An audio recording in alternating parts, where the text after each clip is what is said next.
What is good, guys? It's Hammer94 with a double review of the Master Grade Gundam Epyon. Yes, I made the work in progress of this one last year and I totally forgot to make a review out of this one. Same as the Tall Geese one, I'm trying my best not to make a review of this kit yet until I put weathering in onto it, but I'm running out of kits to review. And before I proceed, yes, the inner child in me also made a lot of touch-ups to this kit too. So you'll see more bits of yellow and lines of silver. Please bear with me. Just to add, the plastic quality is not that great too, so seam lines can be seen from here and there. All Daban model kits usually do that. Yes, I started this review in its dragon mode or flight mode or whatever you want to call it, because why not? Transformation is simple and the parts can easily be defined to know which is which, so it's hassle-free. And I've never been a fan of flight modes too. Now in its Gundam form, this is extremely badass. This kit's aesthetic is top-notch with the help of better proportions and sharp edges since Hajime Katoki made this awesome design, the Endless Waltz version. The overall mix of colors makes this kit even more dark-toned and more menacing with the help of blood red, bits of white, yellow, gray, and navy blue. Even the clear part on its chest pops. Before I could start, this is a Daban model kit, so parts might fall off while I try to go into the articulation, so the head can go up like that, down like that, can do a little bit of chicken neck, no shenane, but can go do the tilting, and of course rotation. For the shoulder here, has a separate hinge there, and can go up and down like that, so the arm can only go out that far, still decent. A little bit of a forward and backward movement onto the shoulder itself. There's a swivel below the shoulder, double jointed elbow, and of course ball joint on the wrist. There's a gimmick here that it has a hinge onto this yellow part, but I'm not gonna waste time onto that one because it's really tight.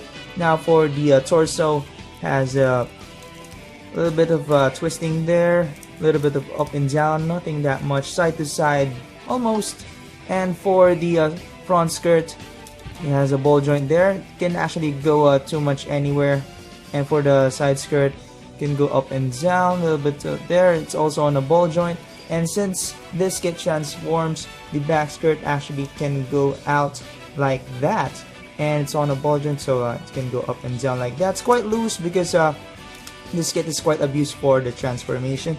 Now for the leg, of course, it can go kick that for a little bit, nice there, and it will remove the front skirt.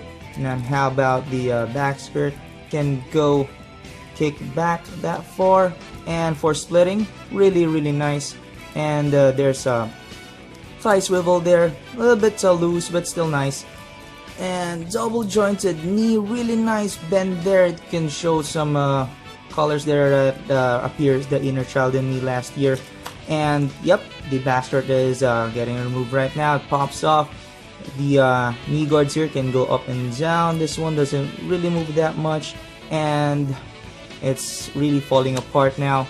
And for the foot, the ankle I mean, can go up like that, down like that. It can actually go down like this one, that will show the head of the dragon mode or the flight mode. And finally for the backpack, it can have a hinge here like that, back and forth, hinge again, that can go back and forth, I mean up and down.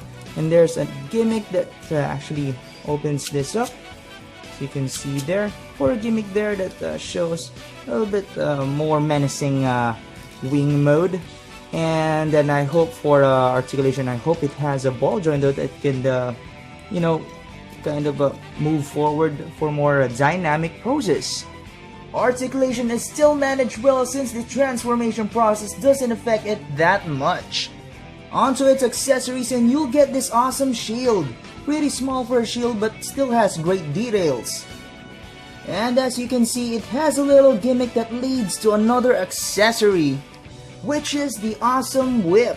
Can't remember the name of it. Has one. Oh well, whatever. It's just awesome. Articulation of the whip is dynamic, so you'll have a lot of options to display it with Gundam Epyon. Finally, the beam sword. Pretty basic but still badass. The only issue I can see here is that it is limited for posing due to the wire that kinda limits it from moving, and there's no tilted hand for it to be posed dynamically. Still, awesome weapon. Overall, this kit is extremely great. To top it off, I never finished watching Gundam Wing series and I'm not really a fan, but the model kits are awesome enough to make me buy it. So that's it for the review, guys, and I hope you liked this video. Stay tuned for more videos like this one. Peace.